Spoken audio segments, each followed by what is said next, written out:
Ara is a Vran Heron. In the past few months, there has been an exponential rise in antisocial behaviours in our community.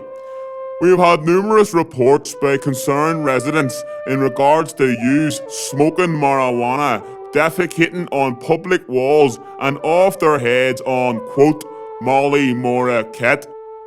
Now, let this be a warning to all the drug dealers, herbal heads and wee shites to stop immediately on all drug activity. John, Mick said don't forget to mention our name. I know will you fuck up? We, the radical Republicans against drugs, will no longer tolerate these parasites sucking the life out of our community with their excessive, hedonistic, toxic lifestyles. From today onwards, anyone found taking drugs are legitimate targets, and anyone found selling narcotics will be brought forward to be kneecapped.